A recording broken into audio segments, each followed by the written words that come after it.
本節目內主持人及嘉賓的言論純屬個人意見，並不代表本台立場。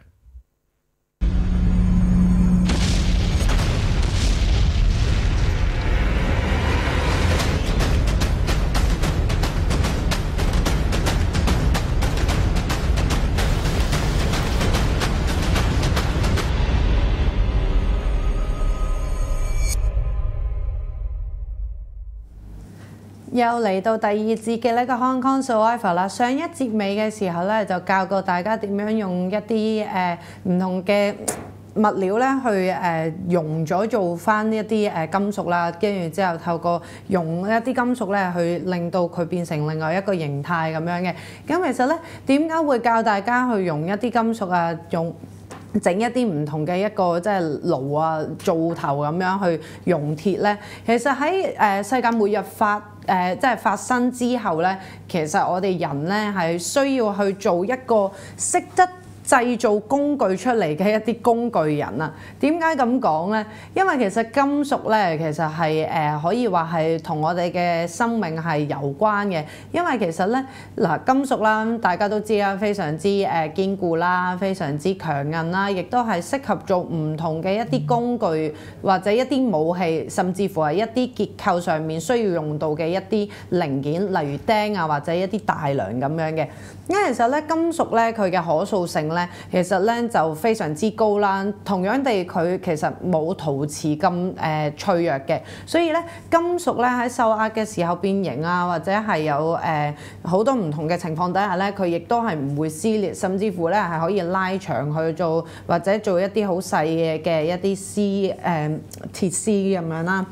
去做一啲唔同嘅固定啊，或者係做一啲圍欄啊，或者係甚至乎係去到做電力嘅一啲誘導線咁樣嘅。所以咧喺唔同嘅一啲金屬啊或者金屬嘅處理裏面咧，其實係非常之講究啦，同埋係非常之對於我哋人類嘅重新。如果講緊係世界末日發展咗之後咧，要重新去 build up 翻人類文明嘅話，金屬咧係非常之重要啊。所以點解上一節咧先至會講俾大家知啦，我哋要係慢慢 pick up 翻一啲傳統嘅，例如打鐵嘅一啲技術啦。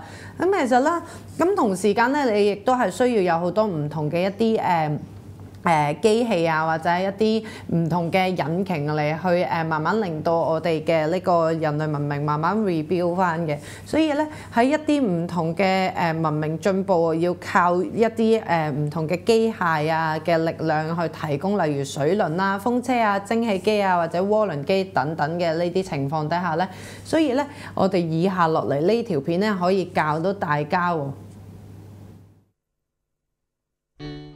Alright, in this video I'm going to show you how to heat treat, quench, and temper a knife. First thing you're going to need is a forge. Obviously you can see mine to the right there. If you don't have a forge, I have a tutorial on how to build that exact one, so you can go watch that first and make a forge. You can also make one out of bricks. I have another tutorial on that, but go check those out first. Also, you'll notice you're seeing I have a bucket of oil and a bucket of water.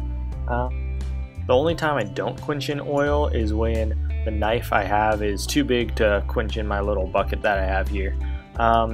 So what I was going to do was quench just the edge in the oil and then dunk the rest of it in water to completely quench it, which is perfectly fine if you know how to do it right, which I'll talk about more later. Also, you can see I have two pairs of tongs there. I use both of them, and then I normally use just wood and charcoal. If you have blacksmithing coal, that will work a lot better, but if you just have wood and charcoal or just wood, that also works just fine.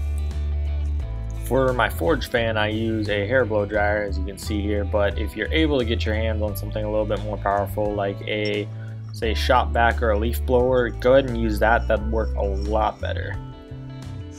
Normally, whenever I start the fire, also I leave the knives in there, and I put them right where I know the main heat is going to be and where it's going to be the hottest when it's going. Not everyone does that, but I think it's kind of helpful and handy, so then you're not trying to adjust everything and freak out, and you can throw more wood on top. But as you can see, it's going pretty good here. And there's my brother and his girlfriend. They're just being goofy, I guess. I don't really know what they were doing. They were out there. So now the fire is hot enough to where I can actually pull the knives out, and here you'll see I pulled out the first one, and this little one, I was trying to demonstrate the edge quench technique, where you just quench the edge for about 10 to 15 seconds, and that will give you a really hard edge.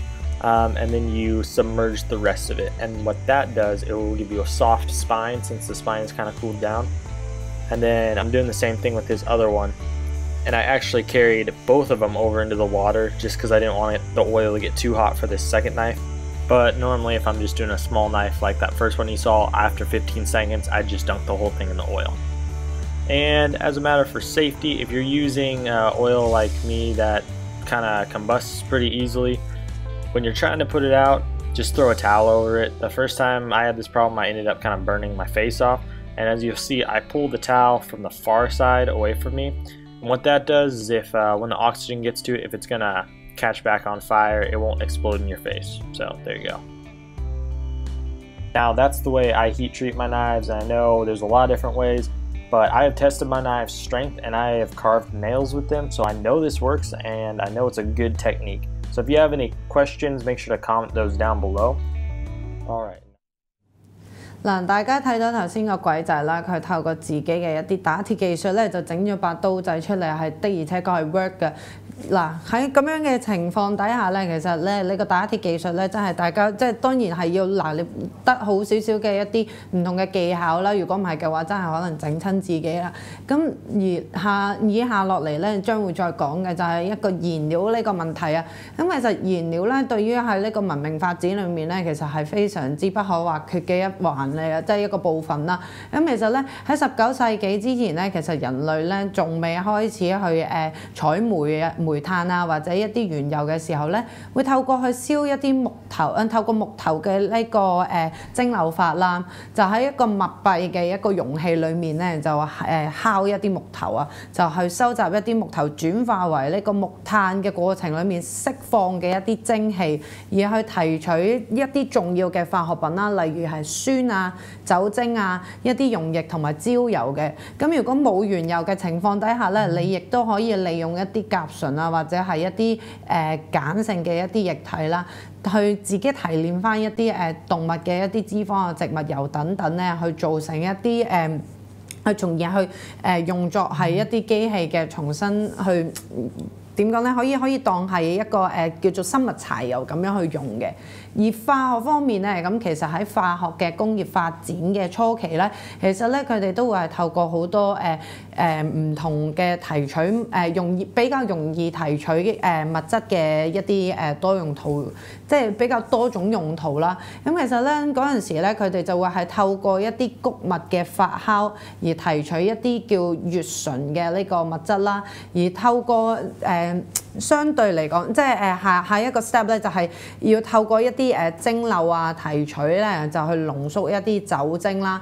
之後咧就可以咧就係得到一啲比較功能多樣性嘅一啲溶液，同埋咧有效咁樣去同埋去除咗呢啲比較嗰啲多用途嘅溶液之外咧，其實仲有一啲消毒劑等等嘅。其實木炭嘅一啲用途咧，就唔係純粹要你去打鐵啊，或者嗰啲叫煉造一啲金屬嚟有用嘅。其實同樣地，佢都會係喺呢個叫做製作一啲玻璃啊，或者喺唔同嘅情況底下咧，其實都係有用嘅一啲化學劑嚟嘅。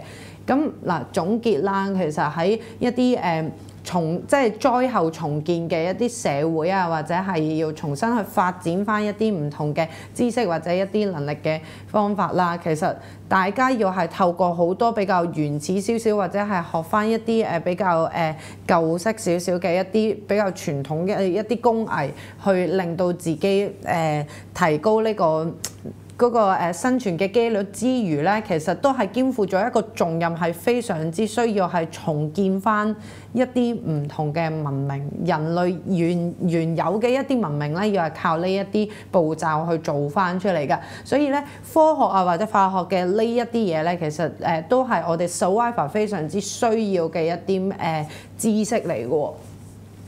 咁其實咧好啦，以下落嚟咧其實都有條即係有一張相可以俾大家睇啊！呢一本書咧其實咧都係可以教識好多唔同嘅 survivor 咧，係當你遇到一啲末日嘅情況底下，呢本書咧叫做最後一個知識人啊，末日之後擁有重建文明社會嘅一啲器物啊、技術啊與知識原理。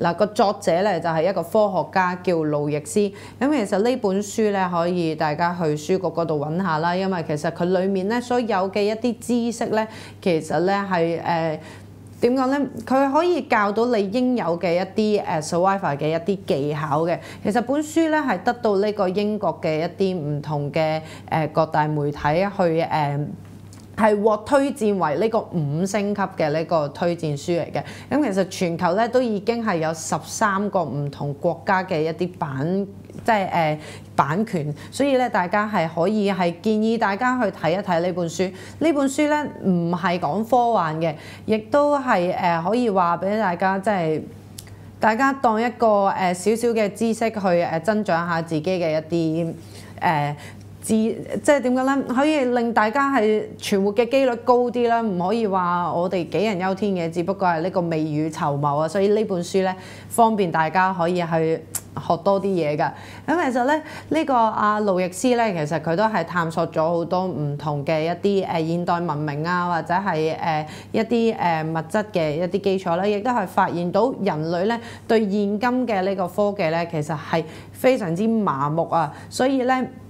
可能係佢意識到呢個科學家可能已經係意識到人類如果唔靠現有嘅一啲科技嘅話，分分鐘咧可能係完全唔能夠生活，所以先至會係出咗呢本書嘅。亦都咧呢本書裏面咧就話係由呢個農業啊、建築啊、一啲材料、醫學啊等等唔同嘅一啲方面咧，亦都係帶給一啲讀者咧好多唔同嘅一啲必備嘅一啲知識。所以呢本書咧。最後一個知識人呢本書咧，其實係非常之推介俾大家㗎。嗱，以下落嚟咧又有另外一條片可以俾大家睇下喎。睇完呢條片嘅話咧，大家可以深深咁明白到，如果喺末日之下咧，其實 survivor 應該係要點樣去處理㗎。咁我哋今集嘅時間差唔多，睇埋條片就完咗今集啦。下集翻嚟再見啦，拜拜。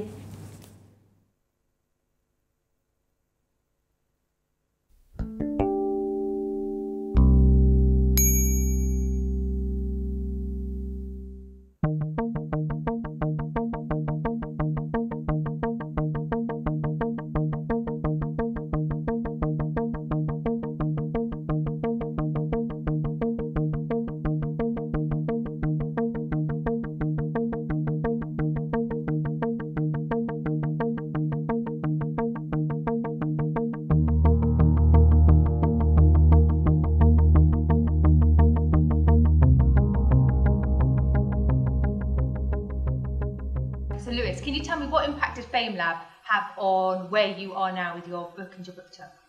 So I did FameLab a couple of years ago, and actually I entered at the Manchester regional heats, and then got through to the finals. And when you get through to the kind of the national stage, once you're kind of one of the I think top 10, 12 they have, they take you off on a 2-3 day long weekend on a kind of residential training course. And for me, that was the good thing, that was the big thing about the whole of FameLab. And it wasn't really about a competition, because you develop such kind of great friendships with all of these people. You're working together for all those 3 days. And I've developed a lot of kind of good collaborations with some of those people. We've all gone on together to do lots of outreach together, and we're kind of constantly bumping into each other and at science festivals and being involved in shows with each other. So I found FameLab to be a really good experience. I say it's a great kind of training opportunity, but it's more about the people you meet and the things you can then go on and do together with each other. What would you say to young scientists who are tempted by maybe a career or to have a go at standing up in front of an audience and talking about research? No, I would obviously say absolutely go for it. I used to be absolutely petrified and terrified about talking to any more than like 2 or 3 friends at a time, and it's just something you just have to keep doing, and then you just forget that it's scary, and you look back and wonder why it ever kind of bothered you in the first place. It's just, it's like anything. You practice at football until you become good at it, and you practice at talking to kind of audiences and public speaking until you get good at that as well. And do you enjoy talking to like the audience in Abingdon here tonight? Do you enjoy kind of presenting your ideas and listening to their questions? Yeah, I do. So I enjoy the kind of question and answer session, the kind of chat with people afterwards, much more than kind of lecturing and kind of presenting to the whole audience. It's much more intimate and fun when you're doing it on a kind of smaller scale. And I was chatting to a kind of 9-year-old called Alex just now, and he's all about kind of space and astrobiology, and it was really nice to be able to kind of explain to him about what I do for my job in science and how I got into it, because 20 years ago someone did that for me and kind of put me down this path.